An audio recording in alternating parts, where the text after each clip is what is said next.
Shalom, graça e paz. Hoje é o nosso 7º dia da leitura de Provérbios.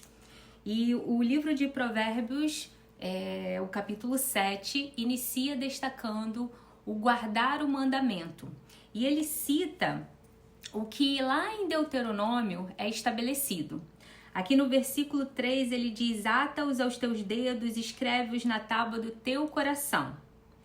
E a tradição dos povos, ela era passada de geração em geração e deveria ser assim, principalmente com os ensinamentos do Senhor, e por isso eles ensinavam as crianças.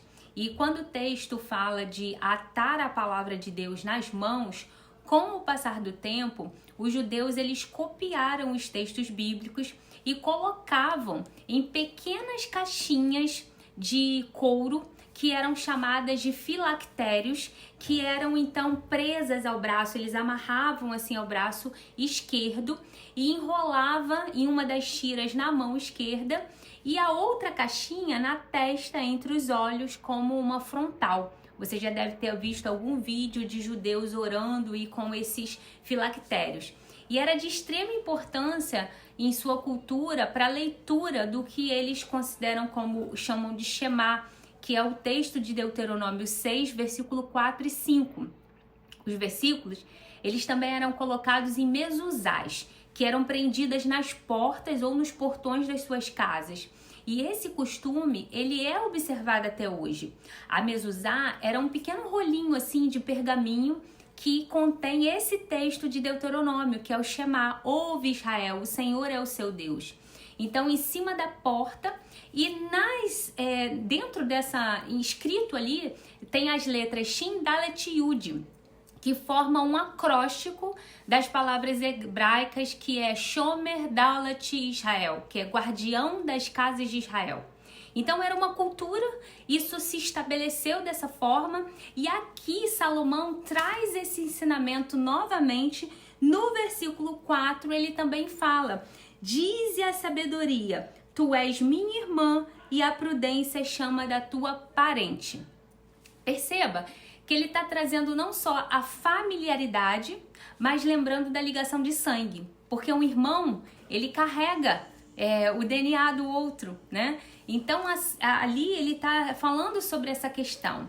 E a sabedoria desejava como sendo uma irmã, né? Ou a compreensão ou prudência. Por que isso?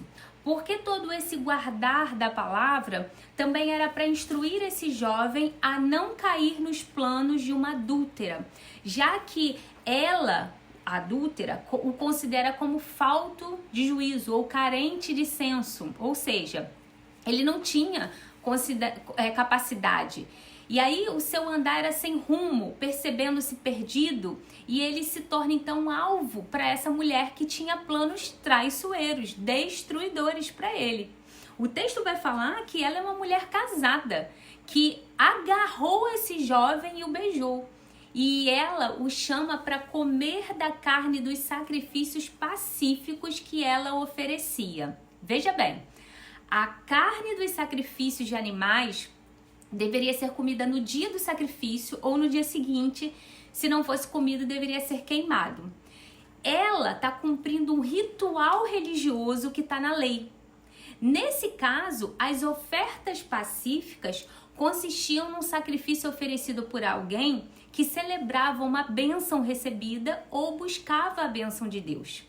Essas ofertas pacíficas poderiam ser oferecidas com a finalidade de enfatizar uma oração solene de súplica, oficializar um voto, ou até como uma forma de gratidão mesmo pela oração que foi atendida, ou simplesmente por estar ligada ao voto que a pessoa fez. Então observa, o que essa mulher, que é uma mulher adúltera porque ela é casada e ela está querendo seduzir um jovem, o que ela quer agradecer? Eu não sei, mas ao mesmo tempo que oferecia uma oferta, que é símbolo de aproximar de Deus, ela tramava pecar, se afastar e corromper a si própria e ao outro. E se não bastasse tudo isso, ela ainda o seduz com elogios e declara para ele que seu marido está em uma viagem demorada. Os versículos 21 e ao 23, eles vão comparar o jovem com um boi a caminho do matadouro, como um tolo a ser punido no tronco, como um pássaro que se apressa à armadilha. Então veja como é a situação que o provérbio vai estar trazendo como uma exemplificação para a gente. E ele vai terminar com um conselho ao jovem para não se inclinar ao caminho de tal mulher. E mais uma vez eu preciso dizer que este não é um conselho que se aplica somente ao homem, o sexo masculino, mas também à mulher. E a última aplicação que a gente vê nesse texto, de uma forma contemporânea, essa mulher era alguém que considerada cristã, digamos assim. Ela ia ao culto, ela fazia os ritos de um culto, mas ela andava em pecado. Ela traiu o marido e ela ainda achava que tinha o que agradecer a Deus. E eu estou contemporaneizando, trazendo isso para nosso tempo, porque infelizmente tem pessoas que andam no caminho da perdição e acham que estão corretas diante de Deus. Elas vão ao culto, elas dão o dízimo, elas ofertam, elas fazem campanha, elas oram, mas elas andam em promiscuidade, elas estão em adultério, elas estão em fornicação, mas ainda agradecem a Deus como se Ele estivesse recebendo essa gratidão. O cuidado aqui de Salomão é com o filho, que precisa ser instruído a não se contaminar. Então, que estejamos com os olhos atentos, pois estar dentro de uma igreja não nos torna filhos de Deus.